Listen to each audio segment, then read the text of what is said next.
निश्चित दुबे, आप देख रहे हैं कैपिटल टीवी। क्यों ऐसा होता है? जब भी देश मुश्किल में होता है तब विपक्ष मौका तलाशता है। जब देश को सबकी जरूरत होती है तभी देश को विपक्ष मुंह चिढ़ाता है। ऑपरेशन सिंदूर पर सवाल उठाते हैं। देश के किसी भी ऑपरेशन में अपना एंगल, अपना एजेंडा तलाश लेते हैं।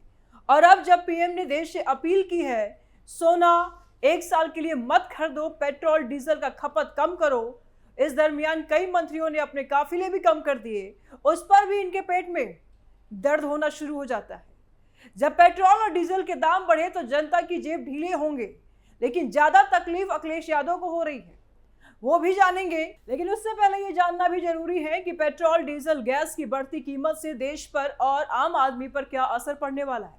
और ऐसे में ये सवाल उठता है कि आखिर कब तक महंगाई से पीसता रहेगा आम आदमी?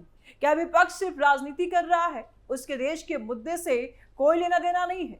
क्या अपने एजेंडे का रोटी सेक रहा है? और इस पर भी बात करेंगे कि क्या तेल संकट भारत की अर्थव्यवस्था डुबोने वाला है? तो क्या ये नहीं पूछ लेना चाहिए कि क्यों हर संकट का, चाहे वो महामारी हो या जंग, बोझ जनता ही उठाए? तो क्या ये मान लें कि आने वाले दिनों में महंगाई विस्फोट होने वाला है? सब पर बात करेंगे। चलिए शुरू से शुरू करते हैं। गैस सिलेंडर के दाम बढ़ने के बाद अब पेट्रोल और डीजल की कीमतों में भी एकाएक 3 रुपए से ज्यादा की भारी बढ़ोतरी हो गई है। शुक्रवार सुबह से ये नई दरें लागू हो चुकी है। दिल्ली में पेट्रोल अब करीब 97 से 98 रुपए के आसपास पहुंच गया है। डीजल भी 90 के पार है। दूसरे राज्यों में लोकल टैक्स के हिसाब से थोड़ा ऊपर नीचे, लेकिन हर जगह असर साफ दिख रहा है। पेट्रोल के दाम बढ़ने से अखिलेश भड़के। अखिलेश यादव इस खबर पर भड़क गए हैं। उन्होंने कहा कि गैस सिलेंडर महंगा हुआ, अब पेट्रोल डीजल भी आम आदमी की जेब काट रही है। उन्होंने तो कार्टून शेयर कर दिया, साइकिल पर सवार होकर, और लिखा आगे बढ़ना है तो साइकिल ही विकल्प है। सवाल ऐसे उठता है कि साइकिल चलाकर क्या पूरा देश चलाएंगे? क्या ट्रक, बस, टैक्सी, एम्बुलेंस, किसान को ट्रैक्टर सब साइकिल से ही चलेंगे? ये राजनीति है या मजाक? ये जरूरत है, ये समय है मजाक करने का, कार्टून खेलने का? आपकी बात सुनकर लगता है जैसे आप वास्तविकता से कोसों दूर हैं। दुनिया भर में हालात एक जैसे नहीं होते। हर देश की अपनी नीतियां, अपनी चुनौतियों और अपनी रणनीतियां होती हैं। देखिए, अंतर्राष्ट्रीय बाजार में कच्चे तेल की कीमतें आसमान छू रही है। पश्चिम एशिया में चल रहा संघर्ष, स्ट्रेट ऑफ हॉर्मुज का मुद्दा, सप्लाई चेन पर दबाव, इन सब का असर ग्लोबल लेवल पर पड़ रहा है। भारत दुनिया का तीसरा सबसे बड़ा तेल आयातक देश है। हम करीब 85 से 90% तेल बाहर से मांगते हैं, और ऐसे में जब ग्लोबल प्राइस बढ़ती है तो इसका असर यहां भी आता है। सरकार ने पिछले 4 साल में कीमतों को अस्थिर रखने की कोशिश की है। ऑयल मार्केटिंग कंपनियां रोजाना हजारों करोड़ का नुकसान झेल रही थी। अब थोड़ी बढ़ोतरी हुई है, लेकिन ये पूरी तरह से बाजार के दबाव का नतीजा है, न कि कोई मान माने। अखिलेश यादव और उनका परिवार पहले यूपी में सरकार चला चुका है। उस वक्त भी महंगाई थी, बेरोजगारी के मुद्दे उठते थे, लेकिन जब खुद सत्ता में थे तो समस्याओं का हल क्या निकाला? अब विपक्ष में बैठकर हर फैसले पर सवाल खड़े करते हैं। कितना आसान है। साइकिल का नारा अच्छा लगता है चुनावी रैली में, लेकिन रियलिटी में ट्रांसपोर्ट, लॉजिस्टिक्स, खेती, किसानी, इंडस्ट्रीज सब पेट्रोल डीजल पर निर्भर है। आम आदमी की गाड़ी, सब्जी, मंडी का भाव, किराया, हर चीज पर असर पड़ेगा। लेकिन क्या सरकार चुप बैठी है? बिल्कुल नहीं। पीएम के ऐलान से विपक्ष परेशान।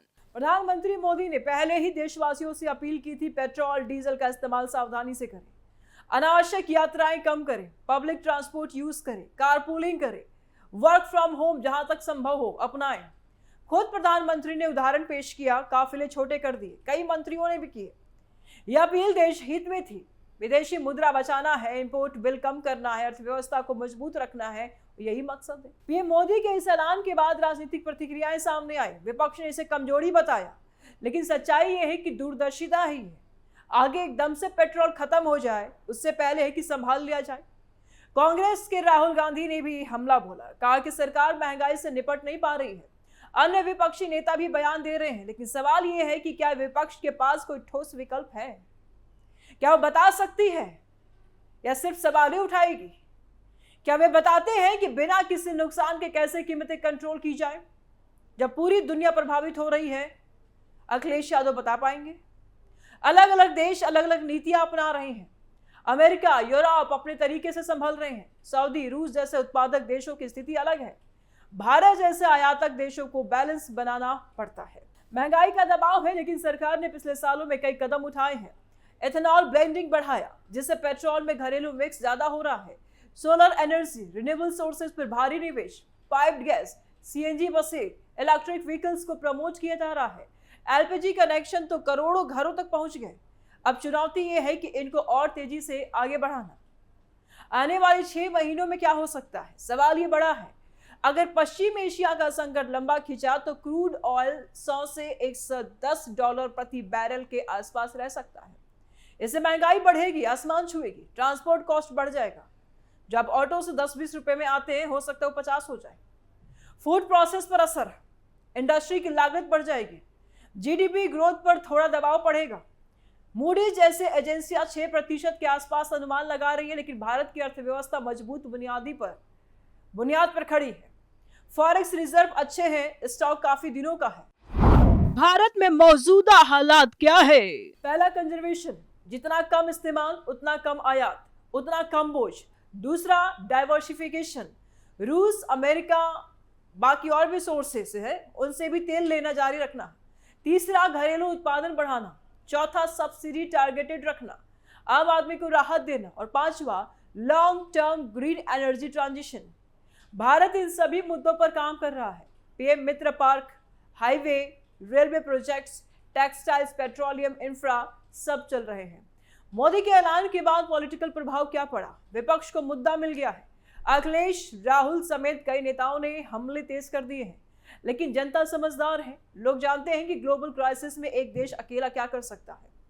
बीजेपी की तरफ से कहा जा रहा है कि हमने पहले भी कीमतें कंट्रोल की है, अब जरूरत के हिसाब से एडजस्टमेंट होगा। यूपी में योगी आदित्यनाथ ने भी काफिले कम कर दिया, फ्यूल सेविंग के निर्देश दिए हैं। तमाम नेताओं के बयान दिख रहे हैं। बिहार में सम्राट चौधरी पैदल चल रहे हैं। अखिलेश यादव बार बार साइकिल का जिक्र कर रहे हैं। राहुल गांधी महंगाई पर सवाल उठा रहे हैं। अन्य क्षेत्रीय नेता भी अपनी अपनी बात रख रहे हैं, लेकिन केंद्र सरकार का फोकस है स्थिरता बनाए रखना, विकास को गति देना। और ये संकट है, लेकिन अवसर भी।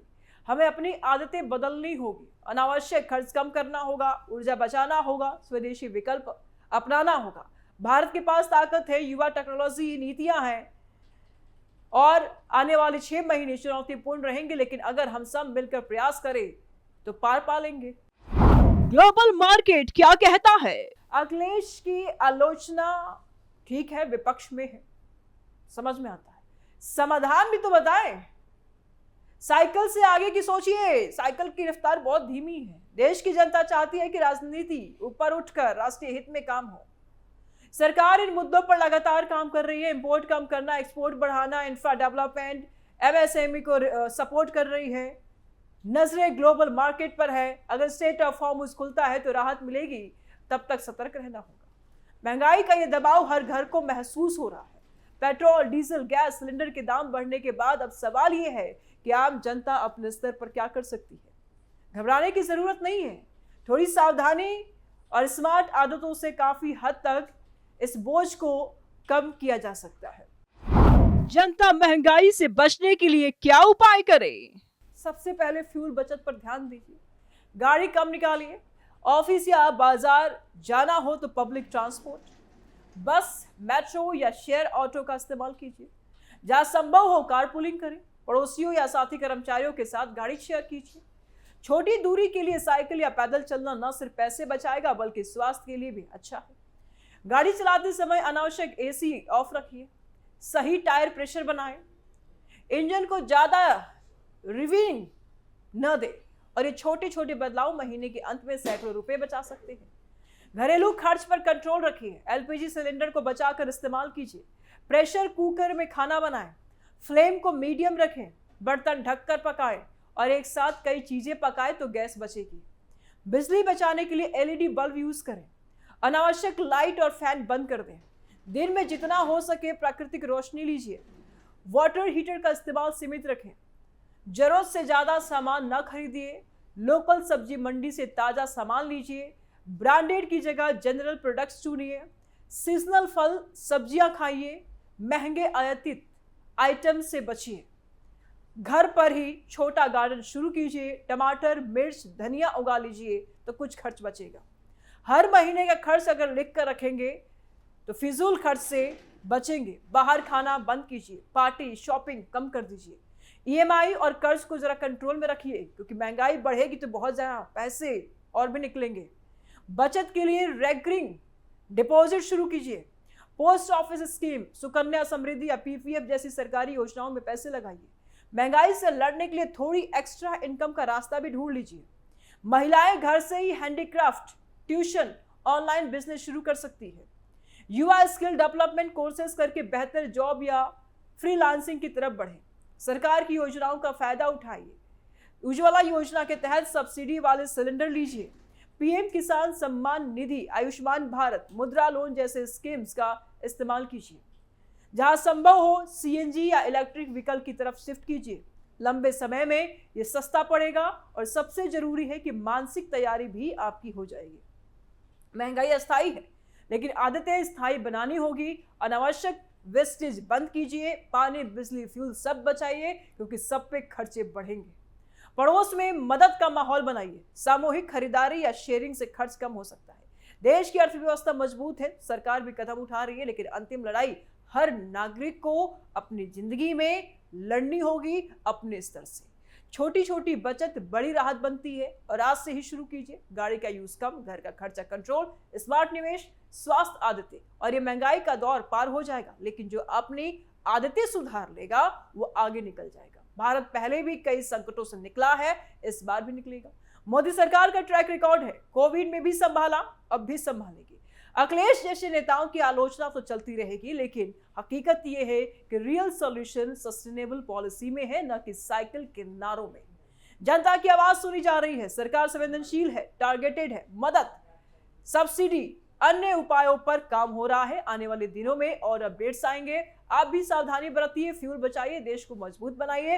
राय दीजिए कमेंट बॉक्स में, ज्यादा से ज्यादा शेयर कीजिए, वीडियो को लाइक करें, चैनल सब्सक्राइब करें। जल्द मिलते हैं नए अपडेट के साथ। दीजिए इजाजत, नमस्कार।